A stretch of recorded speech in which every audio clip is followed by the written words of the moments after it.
Bismillahirrahmanirrahim. Alhamdulillahirabbil alamin. Wa bihi nasta'in ala umuri dunya waddin. Wa sallallahu wa sallam ala sayyidina Muhammadin khatamin nabiyyin wa ala alihi wa sahbihi ajma'in. Wa la hawla wa la quwwata illa billahil aliyyil azim. Subhanaka la ilma lana illa ma 'allamtana. Innaka antal alimul hakim. Rabbi shrah li sadri wa yassir li amri wahlul 'uqdatam min lisani yafqahu qawli. Amin. Hadirin mustami'in rahimakumullah. Allah Subhanahu wa taala berfirman, "Wa ma khalaqtul jinna wal insa illa liya'budun." Tidaklah aku ciptakan jin dan manusia kecuali mereka beribadah kepada Allah Subhanahu wa ta'ala. Jadi tujuan hidup adalah mencari ridhonya Allah Subhanahu wa ta'ala dengan cara beribadah kepada Allah Subhanahu wa ta'ala. Dan perlu kita ketahui bersama, ibadah kepada Allah Subhanahu wa ta'ala itu ada syartu sihhatil a'mal, ada syartu qabulil a'mal. Ketika kita ibadah kepada Allah Subhanahu wa taala, di situ ada syarat di dalam kesahannya amal, yaitu dengan cara niat. Yang kedua, ada syarat untuk diterimanya amal ibadah kita, yaitu ikhlas. Ketika jenengan berdiri, ngadep ke kiblat, ngangkat tangan, tapi lupa niat, maka ibadah Anda tidak sah. Gerakan Anda, rukuk jenengan, sujud jenengan, tidak akan diterima oleh Allah Subhanahu wa ta'ala, tidak sah amal ibadah jenengan. Jadi, kesahan amal ibadah kita, baik itu sunnah ataupun wajib, maka syaratnya harus dibarengi dengan niat. Kemudian ketika ibadah ada niat, belum tentu diterima oleh Gusti Allah. Ada syarat selanjutnya. Apa itu? Ikhlas. Jenengan ibadah, jenengan sholat, ada niat, sah secara syariat. Tapi ketika Anda tujuannya bukan karena Allah Subhanahu wa ta'ala, walaupun sah secara syariat, maka amal ibadah Anda ditolak oleh Allah Subhanahu wa ta'ala. Disinilah perlunya kita menata niat sebelum kita beramal. Niat diperbagusi, kemudian tidak ada tujuan kecuali mencari ridhonya Allah Subhanahu wa ta'ala. Jadi amal ibadah kita sah secara syariat dan insya Allah diterima oleh Allah Subhanahu wa ta'ala. Tuh lihat, Allah Subhanahu wa ta'ala berfirman, "Wa ma umiru illa liya'budullaha mukhlishina lahuddin." Mereka orang-orang Yahudi, orang-orang Nasara, tidaklah diperintah oleh Allah Subhanahu wa ta'ala kecuali menyembah kepada Allah, ay muwahhidin, mengesahkan Allah Subhanahu wa ta'ala. Ketika ibadah, maka syarat selanjutnya mukhlishina lahu, harus ikhlas. Tanpa ikhlas, maka amalnya tidak diterima oleh Allah Subhanahu wa ta'ala. Apa itu ikhlas? Para ulama banyak pendapat. Definisi daripada ikhlas banyak. Ada di antaranya yaitu al-amal li ajlillah, amal untuk Allah. Amal tidak ada tendensi, itu ikhlas. Macam-macam. Ada juga yang mengatakan ikhlas yaitu tasfiyatul amal an syawaibil qadar, yaitu membersihkan amal-amal ibadah kita daripada kecampuran sesuatu yang mengotori amal. Apa itu? Sombong, ujub, riya. Ini adalah perkara-perkara yang bisa melunturkan daripada kebagusan amal kita. Walhasil intinya ikhlas itu tidak ada tendensi, murni ibadah karena Allah Subhanahu wa ta'ala. Kalau jenengan ibadah tanpa ikhlas, salah alamat. Nggih, salah alamat. Ibarat orang kirim WhatsApp, nggih, kirim surat, SMS, salah satu nomor aja tidak bakal sampai kok Pak. Jenengan WhatsApp kepada saya, satu nomor aja salah, walaupun isinya untuk saya. Habib Ja'far, gimana kabarnya? Baik. Nah, isinya untuk saya. Tapi tujuannya ketika Anda ngirim nomornya salah, tidak bakal sampai Pak.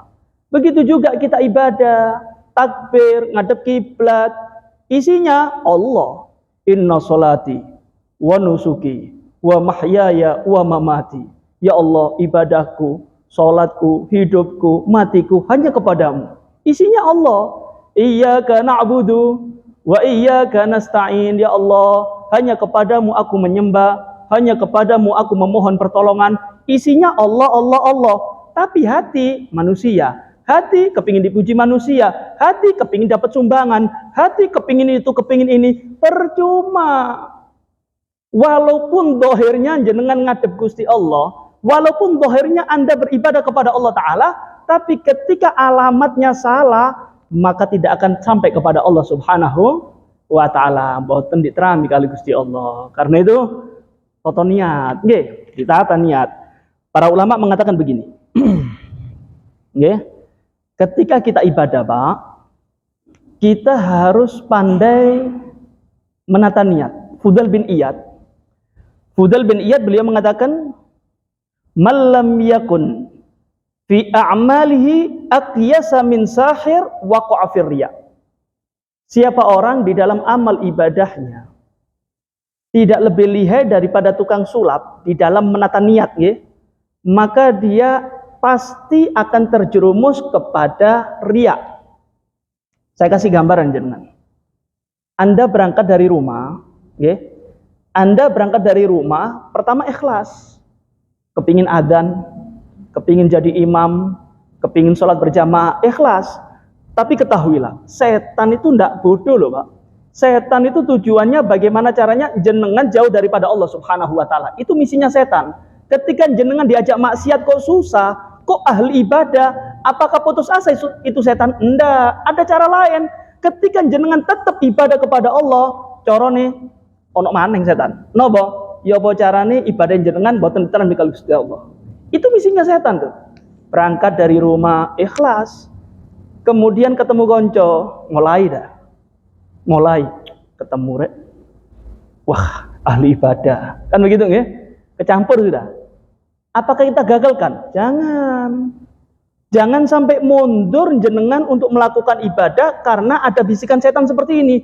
Ya Allah Habib, kok enggak ikhlas aku wis enggak berangkat? Jangan. Justru itu tujuan setan, jenengan enggak ibadah. Terus bagaimana? Ini loh, Fudail bin Iyad mengatakan apa? Anda ketika ibadah harus pinter-pinter noto niat. Artinya apa? Pandai membolak-balikkan seperti tukang sulap. Tukang sulap itu bagaimana? Balik hilang, balik lagi ada lagi barang, kan begitu? Begitu juga kita di dalam menata niat. Pertama ikhlas berangkat dari rumah, kok kecampur riya, balik lagi, enggak aku ikhlas. Kemudian dibalik lagi oleh setan, enggak jenengan kepingin dipuji menungso, balik lagi, ojo sampai kalah mbek setan. Artinya perang di dalam menata niat. Jangan sampai berubah ibadah, jangan sampai Anda gagal ibadah karena takut tidak ikhlas. Itu tujuannya setan. Paham Pak? Diceritakan ngenten Pak. Ada seorang ayah, ulama besar, punya anak orang alim juga, bapak anak podo-podo alimi. Buka pengajian. Setelah buka pengajian, kemudian gerah. Nah, kemudian suatu saat ayahnya sakit Pak. Pas jadwal ngisi pengajian, diperintahkan anaknya, monggo jenengan isi pengajian ini bapak, gantiin dulu, ganti. Berangkat, ini anak ganti pengajian ayahnya. Ketika di dalam pengisi pengajian banyak orang gawo. Anaknya ternyata luwe enak ceramah timbang bapaknya. Anaknya hebat ya. Akhirnya seorang anak ketika ngelihat orang-orang itu terkesima dengan cara ceramahnya, terbesit dalam hati, hebat ceramahku ya. Akhirnya dia mengucapkan astagfirullah, pengajianku kok ini ya. Akhirnya apa? Dibubarno Pak. Assalamualaikum warahmatullahi wabarakatuh. Bubar pulang. Aslinya pengajiannya mulai maghrib sampai isya. Ini enggak, baru 10 menit bubar, pulang, nyampe rumah ketemu ayahnya. Ditegur, "Loh nak, kok wis mulai?"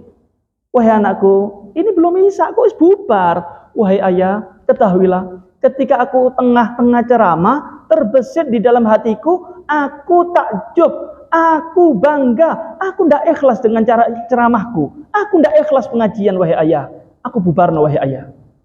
Ketimbang aku ndak ikhlas, luwe enak tak bubarno." Maka ayahnya mengatakan apa? "Wahai anakku, ketika jenengan tengah-tengah pengajian, terbesit riya, terbesit ingin dipuji manusia, kemudian jenengan mengucap no istighfar, itu setan langsung bingung. Setan bingung. Tapi ketika jenengan bubar no pengajian, pesta itu setan. Setan bangga, tepuk tangan itu setan. Kenapa? Tujuan setan jenengan gagal dalam ibadah. Jangan sampai Anda menggagalkan ibadah karena takut nggak ikhlas.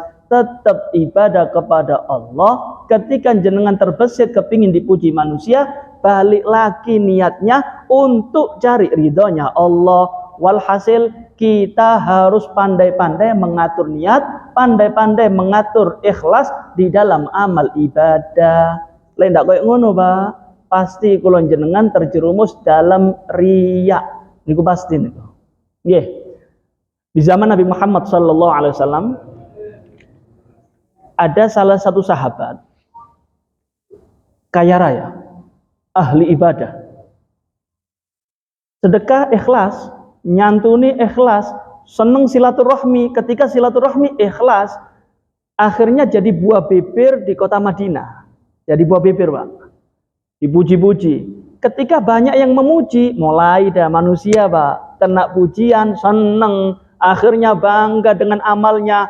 Di dalam amal yang pertama ikhlas, gara-gara pujian manusia, kemudian amal yang kedua kecampur. Ada dua niatan. Niat pertama untuk cari ridhonya Allah, niat kedua untuk pujian manusia. Lapor kepada Nabi Muhammad, "Wahai Rasul, saya ini sahabat yang jenengan, saya ahli ibadah, saya ahli silaturahmi, saya ahli sedekah. Ketika aku amal, wahai Rasul, ketika aku sedekah pertama kali ikhlas, ketika aku silaturahmi ikhlas, tapi gara-gara pujiannya manusia, wahai Rasul, akhirnya aku bangga dengan amalku." Amal yang kedua, ada dua niatan, wahai Rasulullah. Yang pertama, silaturahmi karena cari ridhonya Allah. Yang kedua, karena ingin dipuji manusia. Saya mau tanya, wahai Rasulullah, ketika amal ibadah ada dua niatan, niat pujian manusia, niat cari ridhonya Allah, apakah amal saya diterima oleh Allah Subhanahu wa taala? Maka Nabi Muhammad sallallahu alaihi wasallam tidak jawab, Pak. Tidak jawab. Langsung yang menjawab Allah Subhanahu wa taala menurunkan firman-Nya akhir surat Al-Kahfi. "Faman kana yarju liqa'a rabbih falyamal 'amalan shalihan wa la yusyrik bi ibadati rabbih ahada." Siapa orang yang ingin bertemu dengan Allah Subhanahu wa taala, tentunya masuk surga. Syaratnya dua. Apa? Perbanyak amal soleh. Ketika jenengan amal soleh, syarat kedua, jangan mensekutukan Allah Subhanahu wa taala di dalam ibadah jenengan. Artinya ketika jenengan ibadah pure, murni mencari ridhonya Allah Subhanahu wa taala, baru diterima amal yang jenengan. Ibadah ada dua niat, niat dipuji manusia, niat cari dukungan, dan plus niat cari ridhonya Allah, percuma. Amalnya tidak bakal diterami kali Gusti Allah. Harus murni mencari ridhonya Allah Subhanahu wa taala. Memang susah ya, Pak. Noto niat ini memang berat. Berat nggih. Kemudian di dalam surat yang lain, di dalam firman yang lain Allah Subhanahu wa taala berfirman, "Lan tanalul birra hatta tunfiqu mimma tuhibbun." Wahai manusia, kalian tidak akan mendapatkan albir. Apa itu albir? Para ulama beda pendapat. Ada yang mengatakan albir itu rahmatnya Allah, ada yang mengatakan ridhonya Allah, Ada juga yang mengatakan a'la darajatin fil jannah, yaitu kedudukan yang paling tinggi di surganya Allah Subhanahu wa taala. Apa kata Allah taala? Kalian wahai umat Nabi Muhammad tidak akan mendapatkan albir, rahmat Allah, ridha Allah, derajat yang tinggi di dalam surga sampai kamu mensedekahkan harta yang paling kamu cintai. Baru jenengan mendapatkan ridhonya Allah Subhanahu wa taala. Kira-kira kalau seumpama jenengan punya binatang sapi, nggih, ada yang gemuk, ada yang sedang, ada yang kurus. Kok tepatan Idul Adha, yang jenengan korbankan yang mana? Yang kurus. Karena itu jenengan tidak bisa dapat ridhonya Allah. Jenengan tidak mungkin dapat derajat yang paling tinggi di surganya Allah Ta'ala. Kalau kita kepingin mendapatkan amal yang sempurna, ingin mendapatkan ridhonya Allah Ta'ala, kita harus berkorban untuk Allah. Karena itu Allah Ta'ala mengatakan apa? Kamu tidak akan mendapatkan albir sampai kamu sedekahkan harta yang paling kamu cintai. Sapi lemu sedekahkan, sapi gemuk korbankan untuk mencari ridhonya Allah Subhanahu wa taala. 1.000, 50.000, 10.000, 5.000, 1.000. Ono kotak masjid lewat, sing metu sing ndi? Niku wis. Ngono kate njaluk surga paling dhuwur. Tidak bisa. Orang kalau sudah berani berkorban, mengeluarkan sesuatu yang paling dia cintai, itu tanda ikhlas, Pak. Kenapa? Karena dia tidak mau dicuri kecintaannya dia untuk Allah gara-gara harta. Dia korbankan hartanya untuk mencari ridhonya Allah Subhanahu wa ta'ala. Karena itu tanda ikhlas, dia berani mengeluarkan sesuatu yang paling dicintai untuk mendapatkan derajat yang paling tinggi. Nah, ketika turun firman Allah yang seperti ini, ada salah satu sahabat Nabi Muhammad sallallahu alaihi wasallam yang bernama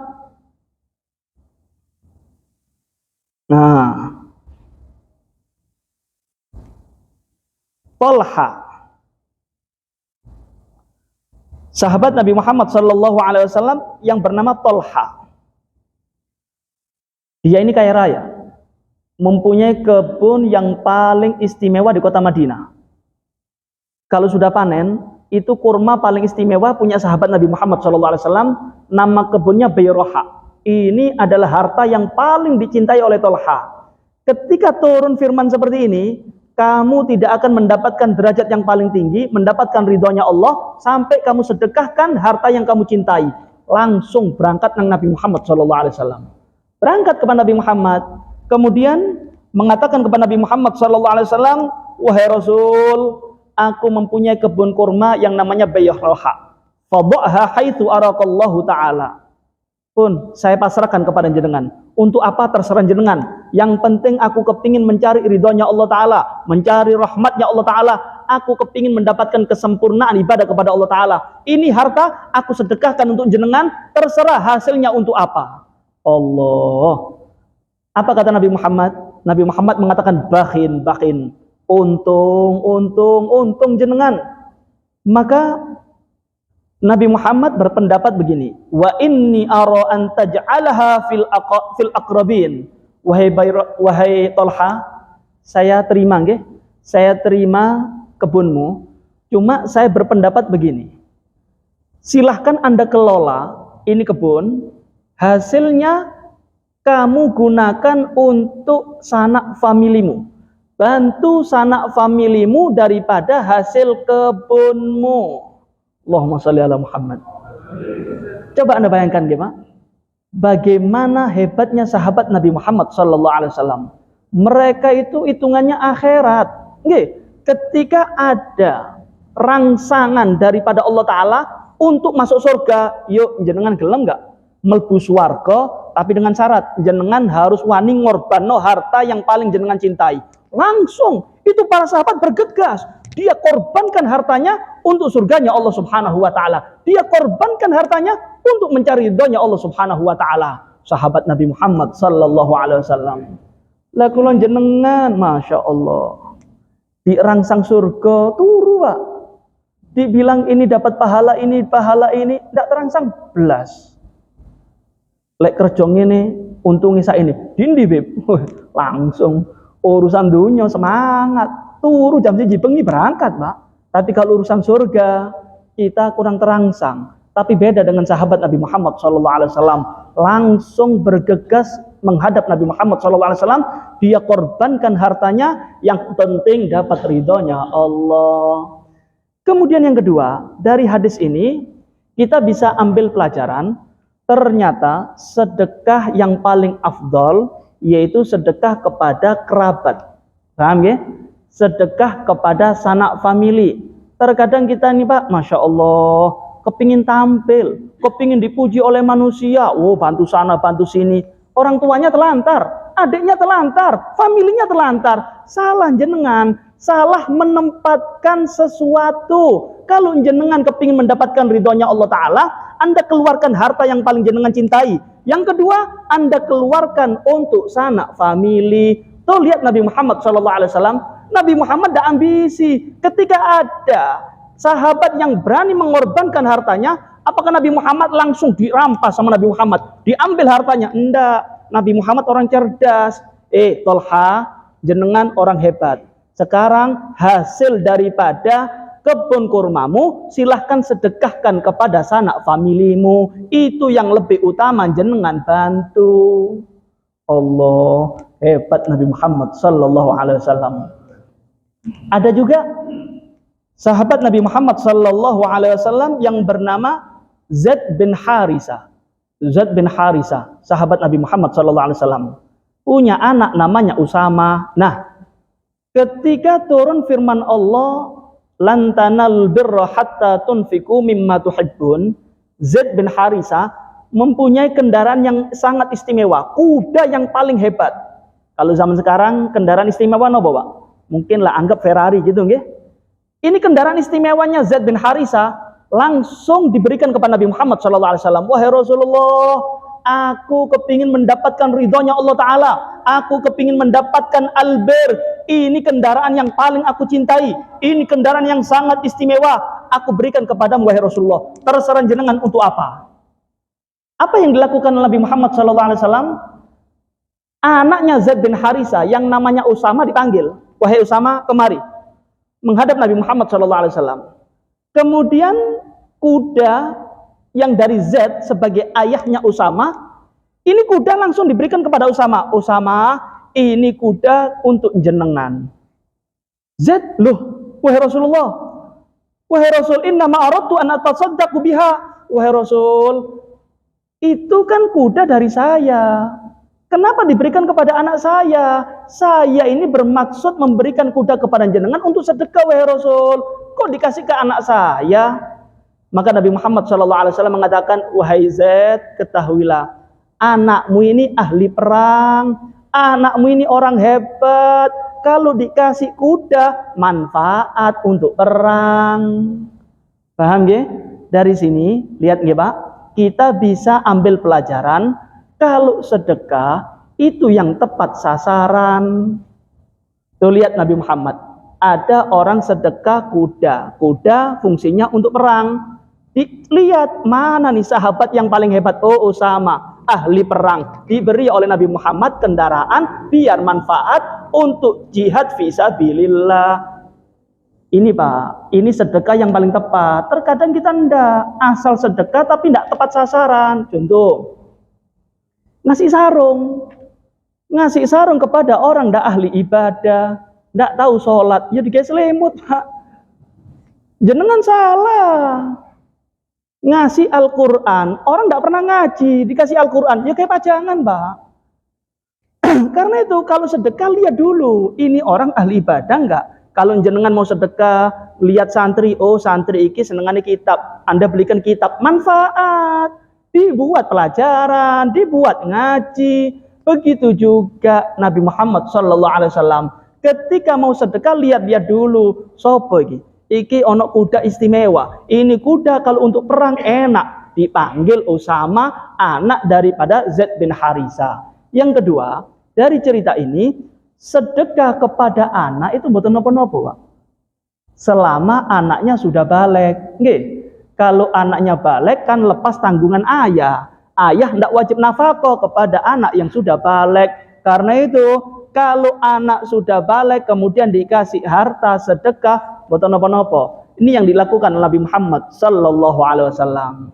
Paham nggih? Jadi, kalau jenengan kepingin mendapatkan kesempurnaan ibadah, kalau jenengan kepingin mendapatkan ridhonya Allah Ta'ala, syaratnya dua. Anda keluarkan, Anda korbankan harta yang paling jenengan cintai. Yang kedua, ketika jenengan mengeluarkan sedekah, Anda sedekah kepada keluarga yang paling dekat. Itu lebih utama. Bukan berarti cari popularitas, cari pujian manusia, ternyata keluarga sendiri terlantar. Percuma. Jenengan kurang sempurna ibadah kepada Allah Subhanahu wa Ta'ala. Nih, terakhir nih, terkadang kita bagaimana Habib? Apakah kita kalau sudah beribadah luwe enak di omah nggih? Ben ikhlas. Kalau ibadah kelihat manusia ini kita tidak bisa ikhlas. Apakah begitu cara ibadah? Nah, diajarkan oleh Al-Habib Abdullah bin Alwi bin Muhammad Al-Haddad. Beliau membagi dua. Dilihat dulu, Pak. Kalau ibadah ini memang benar-benar tidak dilihat manusia, paham ya? Ibadah yang bisa kita samarkan, contoh nopo puasa, paham ya?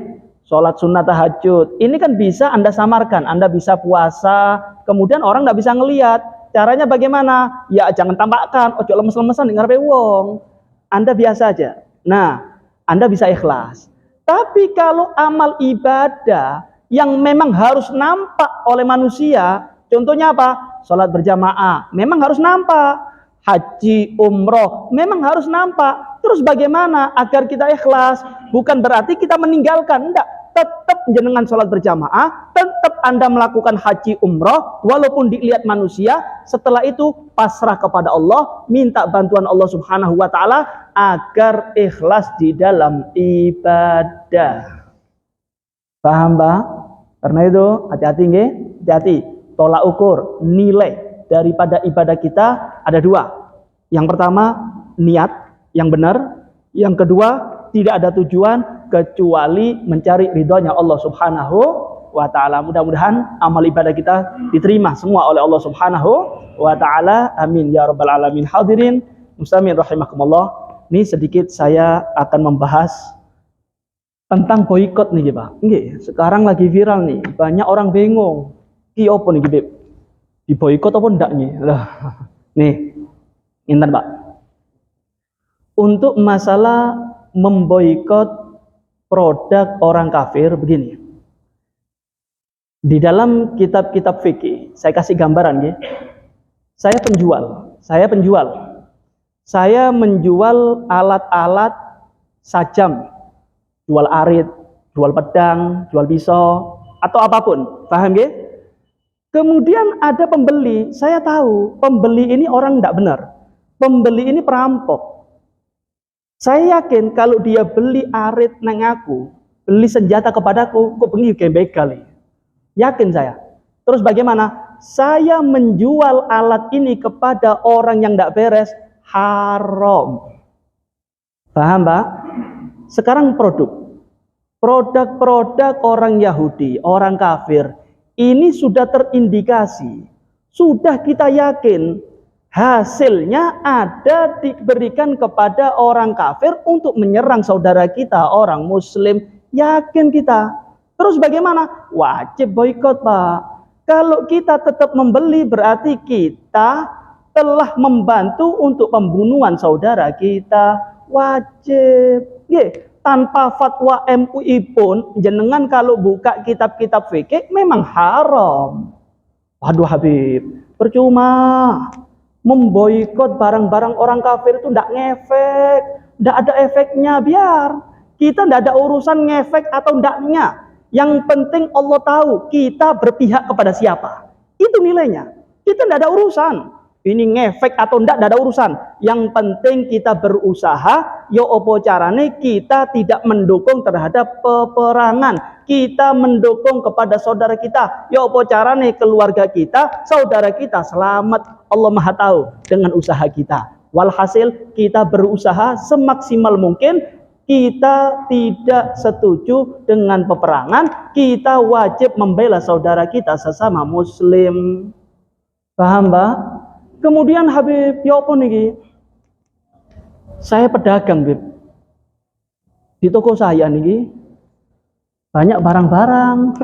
Ini barang-barangnya orang kafir semua ini, Bib. Ini produk-produk yang memang sudah difatwakan oleh MUI untuk diboikot. Terus yuk nopo? Jadi begini, Pak. Jihad itu memang perlu pengorbanan, nggih. Harus korban. Memang harus korban. Ada kalanya berkorban dengan harta, ada kalanya berkorban dengan nyawa. Nah, bagi kita yang bukan pedagang harus semaksimal mungkin memboikot. Jangan makan di restorannya mereka. Jangan beli produk-produknya mereka. Bagi kita yang bukan pedagang. Saya kasih contoh nih, Pak. Saya nih, ada 2 anak saya, itu masih nyusu formula. Susunya ini termasuk produk yang menyuplai peperangan. Sama istri saya diganti, Pak. Susunya diganti. Ya mau ndak mau berat, Pak. Yang satunya, anak satunya, ya pokok susu diombe wis. Yang satunya ndak mau. Sudah kecanduan, ndak mau. Akhirnya apa ya? Mau ndak mau nangis. Terus bagaimana? Ya, saya berharap mungkin ini kemampuan saya. Insya Allah diganjar sebagai jihad. Itu harapan saya. Jangan urusan. Walaupun nangis, tidak ada urusan. Yang penting saya kasih air susu yang lainnya. Gelem diombe, tidak gelem terserah. Paham gak? Nangis, Pak. Ya, sehari 2 hari. Setelah itu, ya mau sendiri. Kan begitu? Ya kasih air gula, air putih. Yang penting kita usaha. Paham gak? Nah, bagi jenengan yang pedagang, Anda jihadnya lebih besar daripada kita. Tentunya pahala jenengan lebih besar daripada kita. Kalau kita cuma ya ndak gelem tuku ngono wae nggih. Tapi jenengan ketika sudah jadi barang-barang dagangan ya apa lagi? Ini sudah ratusan juta, Beb. Masa udah didol? Terus bagaimana? Anda hebat. Anda jihadnya luar biasa. Anda akan mendapatkan pahala yang sangat besar di sisi Allah Subhanahu wa taala, dan yakini, Pak, jenengan bakal dapat ganti daripada Allah lebih daripada produk-produk yang Anda korbankan untuk Anda boikot sebagai bentuk Anda berpihak kepada orang Islam. Yakin, Pak, jenengan bakal dapat pahala yang sangat besar. Anda bakal diganti berlipat-lipat oleh Allah Subhanahu wa taala. Walhasil, jangan sampai ragu untuk memboikot barang-barangnya mereka. Kita tidak bisa apa-apa, Pak. Mau perang, ya wedi, kan gitu, Pak. Doa, ya jarang tangi bengi. Yang kita mampu apa? Yang boikot niki, Pak. Mala yudraku kullu, la yudraku kullu. Kalau kita tidak bisa totalitas untuk memboikot barangnya mereka, ya sebagian jangan sampai kita tinggalkan. Semampu kita. Kalau kita mampunya seperti ini, ya ini yang kita lakukan. Kalau Anda 100% totalitas memboikot, hebat. Jenengan bakal dibanggakan oleh Nabi Muhammad sallallahu alaihi wasallam. Karena itu kita berharap mudah-mudahan hati umat Islam dipersatukan lagi oleh Allah Subhanahu wa taala, saling membantu, saling tolong-menolong, dan kita berharap mudah-mudahan Allah taala segera menurunkan pertolongannya bagi saudara-saudara kita di Palestina berkat Nabi Muhammad sallallahu alaihi wasallam. Amin ya rabbal alamin. Wa hada minni. Wassalamualaikum warahmatullahi wabarakatuh.